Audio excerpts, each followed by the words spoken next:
All right, so today we're going deep into some seriously intense territory. Yeah, definitely. It's anti-cosmic Satanism. Right. You send over some excerpts from a book called Liber Azerate. Yes. And it lays out the philosophy and practices of a group. Yes. Called the Misanthropic Luciferian Order. That's right. Or MLO. Yeah. Now, before anyone pictures, folks in hooded robes worshiping the devil, let me assure you, this is something entirely different. It is. Yeah. It certainly is. Oh. What's so fascinating about the MLO is that they see this system, this anti-cosmic Satanism, as a way to understand their place within the universe. And not just accept it, but actively work to change it. That's already intriguing. Yeah. But I have to admit, the whole anti-cosmic thing is a bit mind-bending for me. Yeah. Where do we even begin to unpack this? Well, the MLO's whole worldview revolves around this concept of Chaos-Gnosis, which essentially views chaos with a capital C as the true ultimate reality. They see the cosmos, the ordered universe we perceive as a kind of limitation, a finite structure that emerged from this infinite potential of chaos. So instead of seeing the universe as this grand design, they see it as almost a cage. Yeah, almost like a cage, And Chaos-Gnosis is about breaking free from that cage. That's a great way to put it. The MLO believes that true freedom and power lie tapping into that limitless potential of chaos, which exists beyond the constraints of the cosmos. Imagine just like a wild sea of energy constantly shifting and evolving. That's their vision of reality. I'm trying to wrap my head around all this. Sure. So where does Satan fit into all of this? Because not too bit. The word Satanism usually conjures up some pretty specific images. I understand. I understand the hesitation, but the MLO doesn't worship Satan as a deity in the traditional sense. They see Satan as a symbol. A representation of rebellion against these limitations of the cosmos. A force for change and evolution. So almost like he's almost like a cosmic hacker. Yeah, cosmic hacker constantly disrupting the system. I like that analogy. Yeah. That's good. So instead of fearing Satan, they see him as a kind of role model. A champion of breaking free from the norm. Precisely. And this is where Liber Azerate comes in. It's not just a theoretical text. It's meant to be a practical guide for putting these beliefs into action. You mentioned that this was the first of 11 planned books. By the MLO. Yeah, 11 grimoires. What's the goal of this particular book? So Liber Azerate aims to provide practical knowledge and rituals for channeling these chaotic energies. They believe that by doing so, they can influence the course of history and even usher in what we call the next eon, a kind of cosmic reset where chaos reigns supreme. So we've got this foundation of chaos as the ultimate reality, Satan as the rebel, and Liber Azerate as the instruction manual for tapping into this power. Let's dive into some of the specific concepts they lay out. One of the most intriguing concepts is Aeonic black magic. The MLO believes that they can manipulate old religious forms and symbols to influence the spiritual energies controlling our current era and even shape the next one. They even claim that Hitler unknowingly was used as a focal point in these kinds of rituals. Yeah, they say that Hitler was a focal point for these rituals, but unknowingly. So they're saying Hitler was basically a pawn in this cosmic game. They argue that if Hitler had been consciously aligned with these forces, the outcome might have been very different. Oh, wow. They believe they can tap into these currents of energy and steer them towards their desired outcome, which is this next eon. So it's not just about personal power. They're talking about influencing the direction of history itself. That's right. What about this broken pentagram symbol I see in my notes? Yes. The broken pentagram is a central symbol. For the MLO, it's a modified pentagram with 11 points instead of 5. And it symbolizes their rejection of cosmic limitations. It represents their view of the cosmos as broken and their desire to move beyond its constraints. So as a portal. They see it as a portal to the dimensions of chaos. I'm sensing a theme. Yes. Breaking free, defying boundaries. Yes. challenging the established order. That's exactly what they're all about. And that theme is very clearly represented in their concept of the 4 black thrones. Right.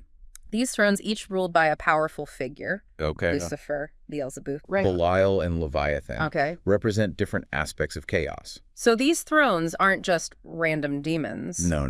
They each have a specific role. Each of them has a specific role. In the MLO system. Absolutely. Lucifer. Yeah. Associated with fire and the south, embodies enlightenment and the pursuit of forbidden knowledge. Beelzebub, connected to air and the east, represents mental liberation and the shattering of the ego. Belial, linked to earth and the north, embodies war power and breaking free from physical limitations. And finally, Leviathan, associated with water in the west, represents the primal, formless chaos of the oceans. Wow. The ultimate dissolution of structure.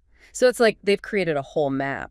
That's a great way to look at it. Of chaos with these 4 black thrones as key landmarks. Exactly. And each throne offers a different path. Yes. To accessing and harnessing. To accessing and harnessing this chaotic power. This chaotic power. That's a great way to look at it. Okay. And they believe that by working with these different aspects of chaos, they can ultimately bring about the downfall of the current cosmic order and usher in this new eon that they envision. Okay, we're starting to get a real sense of how their system works. Yeah.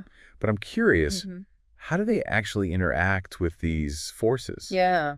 What are their methods? That's where their 5 magical weapons come in. Okay. Each weapon corresponds to one of the elements and is used in their rituals to transform and manage different aspects of existence, aligning them with what they call the black flame of chaos. Okay, we'll dive into that a little bit later. Yes. But I have to ask, with all this talk of chaos and rebellion, are there any ethical considerations? Yeah.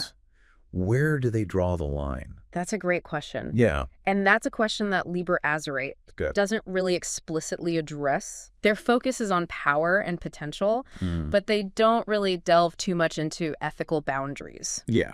It's definitely something to ponder. Just because you can do something doesn't necessarily mean you should. Right. And power, especially of this kind, seems like it would require a lot of responsibility. Absolutely. And that's a theme. Yeah. We'll keep circling back to as we delve deeper into the MLO's world. So far, we've just scratched the surface of Liber Azerate. We've got the 4 black thrones, these magical weapons, this idea of manipulating reality to bring about a new era. Yeah. What else do we have in store? Well, you sent over some information about something called dark sex magic. Okay. And that's where things start to get really interesting and maybe a little bit spicy. I'm definitely intrigued. Let's dive into that. Okay. And see what the MLO has to say about harnessing these primal forces. This is shaping up to be a truly wild deep dive. It is. Yeah. It is. So let's delve a little bit deeper into how the MLO views the universe and the forces they believe are at play. Okay. One of the key concepts that they describe is the Qliphoth. Okay. Which they see as this hidden side of reality. Yeah, the Qliphoth. Yes. It sounds almost Lovecraftian. Like something out of a cosmic horror story. Right. What are they exactly? It's a good comparison. Okay. In traditional Kabbalah, the Qliphoth are seen as these sort of shells or husks of evil, the shadow side of creation. But the MLO, as you might expect, has a very different interpretation. So how do they see the Qliphoth? They view them not as inherently evil, but as alternate dimensions or even anti-dimensions that exist alongside our own. Each Qliphoth is associated with specific energies and figures, often what traditional religions would call demonic. But remember, the MLO doesn't see these forces as inherently good or evil. Right, just powerful. Just powerful. Yeah. Exactly. And they believe these forces. These Qliphoth can be accessed and harnessed through ritual. They even outline specific correspondences between the Qliphoth planets and elements, creating a sort of map for navigating these hidden dimensions. So there's a real system here. Yeah, there's a system. It's not just random chaos. No. It's not just random chaos. They've mapped out. They've mapped it out. This alternate side of reality. Yes. And what do they hope to achieve? It all ties back. By interacting with the Qliphoth. To their core belief in Kasophi by tapping into these energies of the Qliphoth. Right. The MLO believes that they can actually accelerate the dissolution of the current cosmic order, essentially speeding up the arrival of this next eon where chaos reigns. Wow. So it's not just about personal power or enlightenment. They're talking about reshaping reality on a grand scale. On a grand scale. That's intense. And it gets even more complex. Liber Azerate also mentions something called secondary Qliphoth. Oh, wow. Which they describe as even more obscure and potent forces. So there's like a secret level? It's like there's a hidden layer to this cosmic game beneath the already hidden world of the primary Qliphoth. What do they say about these secondary Qliphoths? They describe them as being ruled by even more powerful figures and associated with specific pathways or tunnels that connect the primary Qliphoth. Right. It's a very intricate and esoteric system. And how do they interact with these secondary Qliphoth? Is it even more intense than the rituals? It seems so. For the primary ones. Liber Azerate mentions very specific rituals involving visualizations, the vibration of names, and yes, blood magic. Also plays a role here. This is getting pretty intense. It is. You know, we've been talking a lot about external forces, these cosmic structures, hidden dimensions. But you mentioned earlier this black flame that resides within. Yes, yes. Can you explain that a bit more? The black flame is a very central concept in the MLO system. They believe it represents this spark of chaotic potential that exists within every individual, a direct connection to the primal force of chaos. So it's not just about several forces. This raw power source within each of us is just waiting to be ignited. They believe we each have this internal connection to chaos as well. Exactly. And they believe this black flame can be cultivated and strengthened through a variety of practices. Rituals, meditation, even what they call dark sex magic, which we'll get to in a bit. All play a role in fanning this inner flame. You know, it's interesting. They seem to blend these ancient occult traditions with their own modern anti-cosmic interpretations. Yes, very much so. It's like they're taking these old ideas and rewiring them. That's a great observation. For their own purposes. And this blending of old and new is particularly evident in their 5-step alchemical process, which they link directly to the black flame. They call these steps nigredo, albedozanthosis, rubedo, and Azerate's circuit. With each representing a different stage. 5 steps. In this transformation process. Can you walk us through those? Of course. Nigredo, the first stage, is all about confronting your shadow self. It's about embracing the parts of yourself that society might deem negative or unacceptable. So kind of like shadow work. Very similar, yes. In Jungian psychology, facing those dark parts of yourself. Then comes albedo, which focuses on purification and gaining control over your emotions. It's about introspection and mastering your inner world. So after facing the darkness, you learn to refine and control it. Next is xanthosis, which is all about mental elevation, transcending the limitations of the physical world.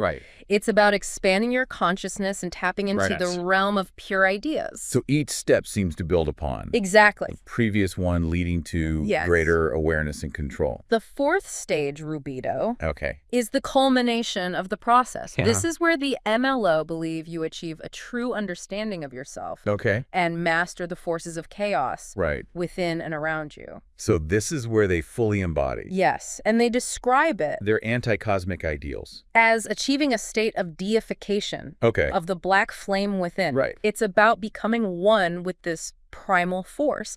And finally, there's Azerate circuit, which is about transcending the cosmos entirely. Wow. And achieving a state of pure chaotic existence. It's their ultimate goal.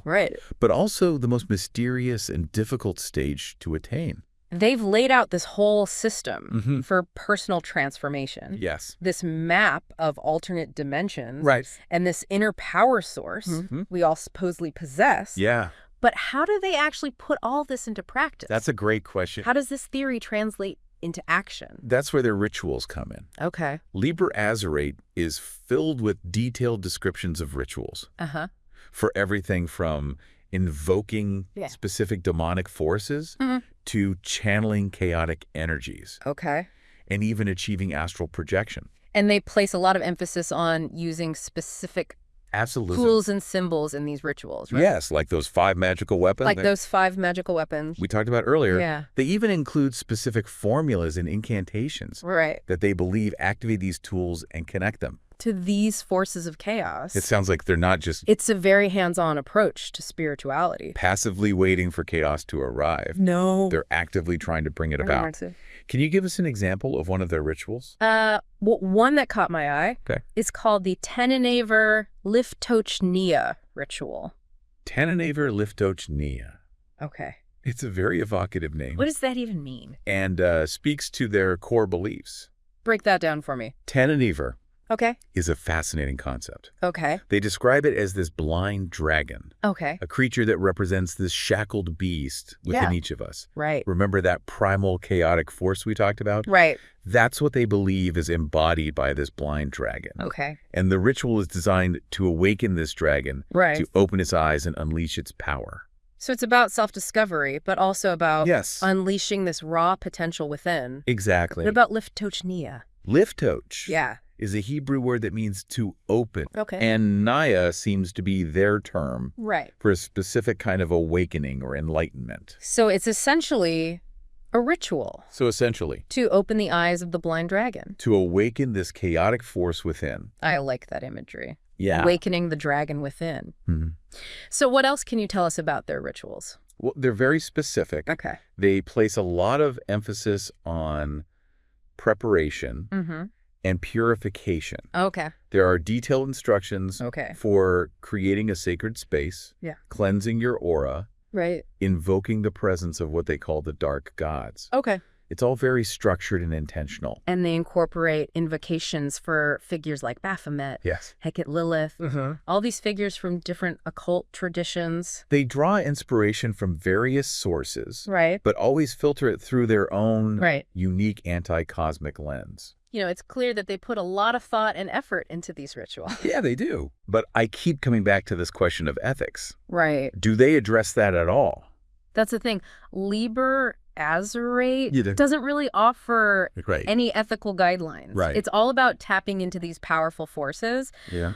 But there's very little discussion of the potential consequences or the responsibility that comes with wielding this kind of power. It seems like exploring these ideas would require a lot of careful consideration. Absolutely. And self-awareness. And that's something for anyone. Yeah. Exploring these concepts to really consider. Yeah. Just because you can access these forces doesn't mean you should. Well. It's a path that demands a lot of personal responsibility. But we've covered a lot of ground here. We have. We've got this map of hidden dimensions, this inner black flame, and these intense rituals. Yes. But there's still a lot to unpack, right? Definitely. We've only just scratched the surface of Liber Azerate. You're talking about their mythology, right? Yes. The stories and legends that underpin their beliefs. Exactly. They've woven together a fascinating narrative framework that draws on ancient traditions but twists them in unexpected ways. Right. And that's what we'll be diving into next. Okay, so we're back and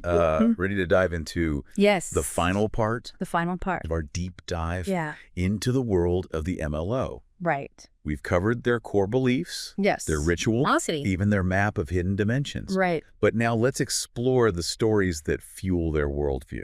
Yes, their mythology is absolutely key to understanding how they see themselves and their place in the universe. And they don't just accept traditional myths at face value. Right. They reinterpret them through this anti-cosmic lens, turning the usual narratives on their head. Yeah, this seems to be a recurring theme with them. Is challenging the established order. Yes. Questioning everything. Questioning everything. It's a good example. We'll take their retelling of the Babylonian creation myth. The Enuma Elish. Right. Most people know this story as the battle between Marduk, the god of order, and Tiamat. Right. This primordial chaos monster. Yeah.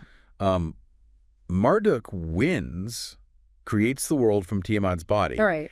And establishes cosmic order. So it's usually seen as a triumph of good over evil. Exactly. Order over chaos. Exactly. But knowing the MLO... But of course. I'm guessing they don't quite see it that way. You guessed it. Okay. They actually identify with Tiamat. Okay. Seeing her as a representation of that primal force of chaos that they're trying to liberate. Okay. They view Marduk as a tyrannical figure who imprisoned chaos and imposed this limiting order on the universe. So instead of celebrating Marduk's victory, they mourn Tiamat's defeat. Exactly. They believe that the current cosmic order is a cage built by Marduk to contain the true power of chaos. So it's like their goal is to break free. Their goal is to break free from this prison. And restore Tiamat to her rightful place. Wow. They see it as a sort of cosmic revenge story. Yeah, it's fascinating how they take a story. It is. That's so ingrained in our culture and flip it completely. It's like they're saying, hey, what if the bad guy was actually right all along? That's a great way to put it. They challenge us to question our assumptions. To look beyond the surface and consider alternative perspectives. And this isn't limited to just one myth. They weave together elements from various traditions always with this anti-cosmic twist. You mentioned they incorporate Egyptian mythology. They do. As well, right? Yes. Specifically the god Set. Yes. Set is a fascinating figure. Okay, what's their take on him? So in traditional Egyptian mythology, he's often seen as this god of chaos, storms, violence. He's associated with the untamed wilderness, the forces that oppose order and stability. He even murders his own brother, Osiris, who represents fertility and rebirth. Yeah, he's not exactly the poster child. No, he's not. For goodness and light. But the MLO, true to form, embraces him. Of course. They see Set as this symbol of rebellion strength and the power to challenge the established order. They even have a whole section in Liber Azerate called Set's Speech to the 72 Selected. Set's Speech to the 72 Selected. Okay, who are the 72 selected? They seem to represent individuals who carry the spark of the black flame, those who are destined to awaken to their true potential and join Set in his rebellion against the cosmic order. So they see themselves as the inheritors. That's a great way to put it. Of Set's legacy carrying on his fight. They believe that by embracing against limitation and control, the power of Set, by tapping into that chaotic force within, they can transcend the limitations of this reality and usher in a new era ruled by chaos. It's like they've created a whole mythology. It's a very powerful narrative. To justify their beliefs and actions. And whether you agree with their perspective or not, it's hard not to be drawn into their world. To feel the energy and passion behind their beliefs. Okay, so they've got these rituals. This philosophy, this whole mythology. Built around chaos and rebellion. But what does it all mean? That's a great question. For the listener. Why should they care? I think the MLO's mythology, even though it might seem out there, offers some valuable insights. First, it highlights the power of narrative itself. The stories we tell ourselves shape how we understand the world and our place within it. The MLO reminds us that those stories can be challenged, reinterpreted, and ultimately rewritten. So even the most familiar narratives, the stories that we've grown up with, can be questioned and reframed, which can lead to new understanding, and maybe even new possibilities. And secondly, their mythology emphasizes the importance of questioning assumptions. They encourage us to look beyond the surface, to examine the narratives that shape our beliefs, and consider different perspectives, even those that might seem radical or unsettling at first. But even if you don't buy into their whole system, there's still value in their willingness to challenge the status quo. And encourage critical thinking. Absolutely. And finally, I think their mythology offers a very different way of relating to power. Instead of seeing power as something to be feared or controlled, they embrace it, even if it's chaotic and unpredictable. It's a very different perspective on power dynamics and individual agency. Yeah, it's definitely a challenging perspective. It is. But it does raise some interesting questions. It does. About the nature of power freedom. Absolutely. And the limitations of human experience. And that's what makes exploring the MLO so fascinating. Yeah. It pushes us to think differently, right? To question our assumptions and to consider possibilities that we might have dismissed before. Well, I think we've covered a lot of ground. We have. In this deep dive. We have. We've delved into the MLO's core concepts, their rituals, their mythology, and even their vision for the future. It's been a wild ride. It's been a wild ride, to say the least. It certainly has. And while the MLO's perspective might not be for everyone, it does offer a fresh perspective on some age-old questions about reality, power, and the human condition. It reminds us that there are many ways of seeing the world. Many ways. And even the most established narratives can be challenged. Yes. And rewritten. Absolutely. And ultimately, the choice of which story to embrace is up to each individual. Well said. Well, thanks for joining me. Thank you. On this intense and thought-provoking deep dive into the world of the MLO. Appreciate it. Until next time, keep exploring, keep questioning. Yes. And keep pushing the boundaries. Keep pushing those boundaries. Of what you believe is possible.